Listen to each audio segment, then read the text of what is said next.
All right, everybody, welcome back to the channel. This is Rob at Smirking Gun Reviews. We are back with more Punisher Season 2. We are up to Episode 8. It is called My Brother's Keeper. So, full spoilers if you have not seen this episode. Pretty much on par with last episode. Because they're just continuing this. They've trimmed most of the fat out of this. Amy's back. And in a big way, though.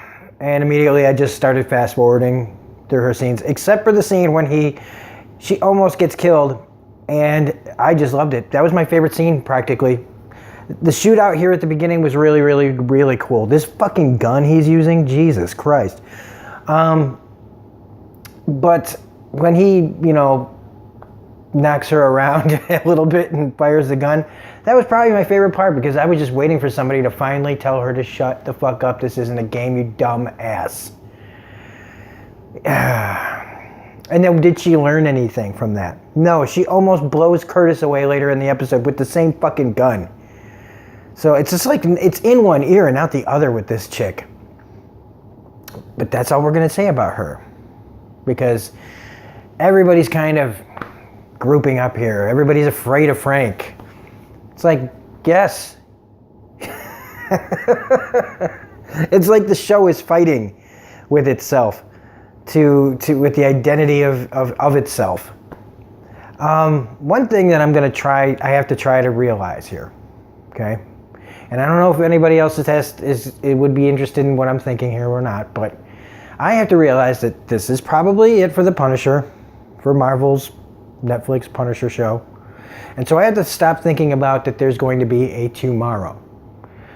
That there's going to be more continuation of this story. That there's going to be Frank's adventures going down the road. I got to start thinking about this like it's the Dark Knight. Which I hate to do because I don't like that movie. But what I mean by that is it's going to be the end, I think, for this version of Frank Castle. I don't mean necessarily that he'll die or anything. I just need to try to come to terms with how I've been feeling about how there's no Punisher in this. It still bugs the crap out of me. That, the moments of Frank being Frank, allowed to be Frank, or the writers allow him to let loose the dogs of war,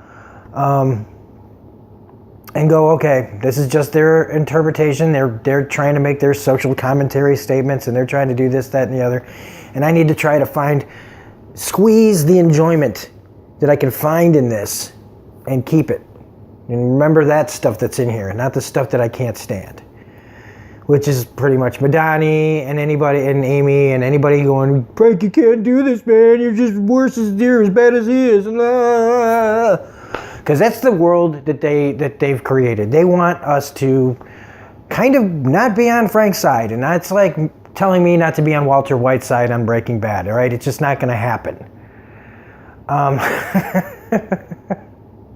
Bad, crazy, whatever. I'm on the side of the person that's our protagonist. And whatever Frank has to do to get what he needs is fine by me, okay? We all know he's not going to start killing cops or shooting innocent people. So whatever he has to do to get things done, I don't care if he takes apart some dude that, wants to know where it is. It's just tough. That guy shouldn't have gotten involved with it. That's the Punisher. But that's the other, like going back to how I have to think, is also a good percentage of this audience has never even read a Punisher comic book. So, just like with The Walking Dead, a giant percentage, the majority of that audience has never picked up the comic. So they're not making it for the comic book fans. They're trying to make it for a whole audience.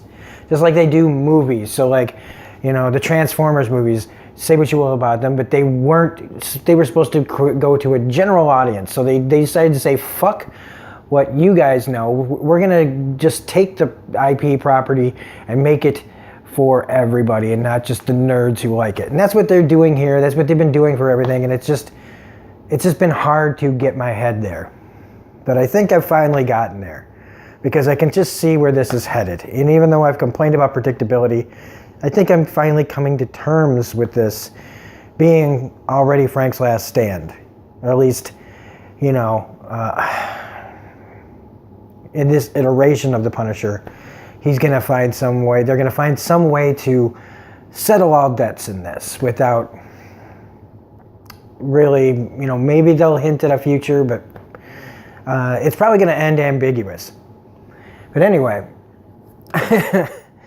that's what's happening in this. Is Billy's all messed up trying to get around that Frank did this to him and he doesn't know why. And I like that Frank knows that Billy doesn't know why. It does give some depth to it. It's bugging Frank even more. And that's why he's getting more angry.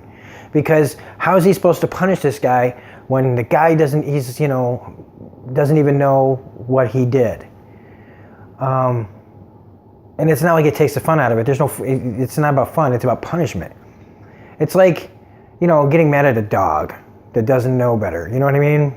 Like, you're going to punish somebody that doesn't, or a kid, that doesn't know the rules, So, he's acting out. Frank's acting out in other ways. And of course, nutjob Billy's acting out too, blaming the doctor, which I could care less about. I was hoping that she was going to go through that window. Like horror movie style. That would have been a great horror movie type scene in this show, where all of a sudden the thing she's afraid of, kind of like Alfred Hitchcock, like Vertigo kind of thing, where she just goes flying through the window. The thing she's afraid of ends up killing her. But it doesn't happen, and I was just like kind of bummed.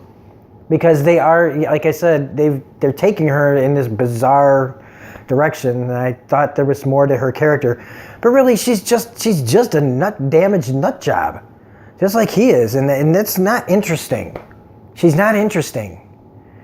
And this whole, like, I want to help you, Billy, like, fuck Billy. And fuck her, too. Like, screw everybody. But by the end of this, everybody is trying to figure out, like, they're worried about Frank because he's taking crazy chances, and they think that he's going to get himself killed, and blah, blah, blah. And, we've got 5 episodes left. So I'm sure that there's going to be plenty more interesting things to come, because we're not going to wrap up the Billy Russo story in 5 episodes. Like I said earlier in the reviews, I cheated and looked at the synopsis, so I know that the religious group or the pilgrim guy comes back and in a big way. And so I'm hoping that maybe in this next episode we get kind of a resolution to one thing, or the starts of a resolution is to one thing, and then we kind of move into this secondary plot, because we got to get back to the guy that's chasing that girl, even though I don't care if she lives or dies. Sorry. Not sorry. And that's really all there is to this. I mean, Billy's building an army, which, come on, it's not going to work. So it's going to be fun to watch it blow up in his face. So, and when they call him, they keep calling him Jigsaw. Oh, my goodness. His face doesn't look like a jigsaw. I've covered this before. He just looks like he took a really bad spill through a glass door. So anyway, that's it. This was a good episode, but there's not really that much to say about it going forward. I mean, there is stuff that I fast forwarded, because I fast forwarded through the doctor and Billy talking. I fast forwarded through a lot of everybody talking about Frank and how they're worried about him. I had to, because it's just boring. They're all actively working against what Frank wants to do, and I'm sorry, but that's just not how I want to watch this show. I just don't. I'm not interested in their opinions. I'm not interested in anybody holding Frank back. All right. So anyway, that's it for this review. I'm going to be jumping into the next one and probably getting episode 9 done before tonight is over. So that means we'll have 10, 11, 12, and 13. We will probably knock those out tomorrow. Otherwise, this is Robert Smirking and Review saying, if you like this video, hit the like button, comment, share, subscribe. Tell me what you think about this season. And otherwise, we'll see you later. Bye.